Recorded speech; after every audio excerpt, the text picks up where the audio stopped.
We have one more graph to do in this section. We're going to do another cosine graph, and it's y equals negative 0.5 cosine of x over 4.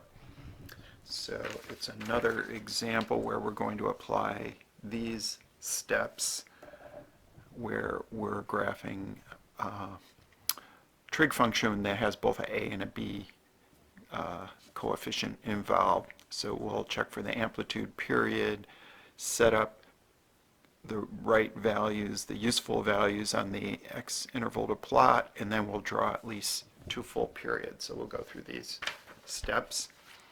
And so here I can see that my a coefficient is negative 0.5. So we say the amplitude is equal to the absolute value of that. So we'll say the amplitude is 0.5, positive 0.5. But we know the shape of the graph is affected by this negative coefficient, right? So my y-intercept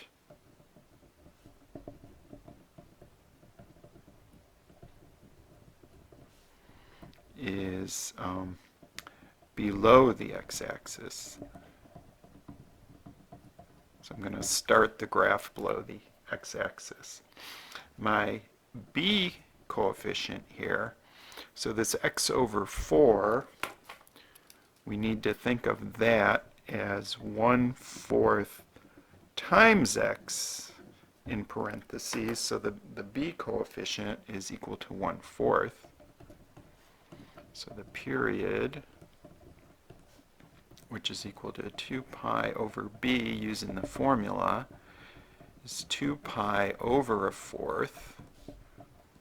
That's 2 pi divided by 1/4, or 2 pi times 4 over 1, or 8 pi. So we actually have a very large period here. Think of this as a trig function graph that's being stretched out quite a bit. Okay, so we have one period from 0 to 8 pi. Here you can probably figure out how to divide that up without even doing any math, but I'll just write it out as period divided by 4 is 8 pi divided by 4 is going to be 2 pi. In other words, we want to take that interval and go 0, 2 pi, 4 pi, 6 pi, 8 pi to get those important points, right, in one period. That's how we're going to label our horizontal axis.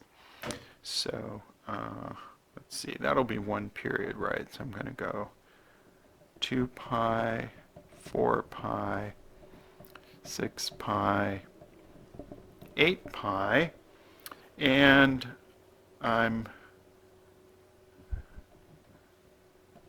going to label my vertical axis with 0.5 since that's involved with the amplitude here.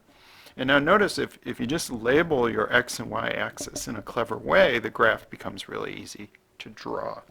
So I'm just going to rely on my cosine graph, I know, but instead of using the positive cosine, minus cosine is going to start at -1 and rise upward from there, right? Or for this graph, we're going to start at negative 0.5 and rise upward to 2 pi, then to 4 pi, 6 pi, 8 pi. We've gone through only one period. And if we draw a second period, maybe I'm going to take a different approach here. I'm going to draw my second period just in the negative range.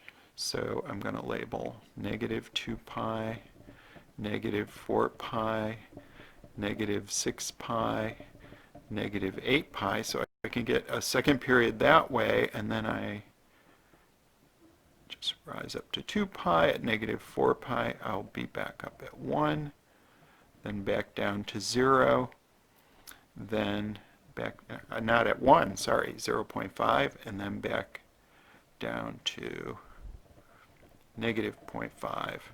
And that's actually enough to have two periods worth, the edge. And that's my graph. If I wanted to add the regular cosine graph here, let's see, I guess I would want to label 1 and negative 1, and then you got to realize right here is pi. So if I on this scale, if I tried to indicate regular cosine, I'd have to get from 1 all the way down to negative 1 at pi and back up to 1 at 2 pi. And then maybe I'll draw a couple periods of regular cosine. So I'm being my own personal little Desmos here. Notice, so here it looks like the regular cosine graph is scrunched up because I stretched out, or I compressed the values so much on the x-axis in order to be able to fit one period of this new function. So we're through. Now, where we go next with all of this is we're going to start looking at what happens when we shift a graph horizontally and vertically. So we're going to look at more transformations or more changes that are possible for the sine and cosine graphs.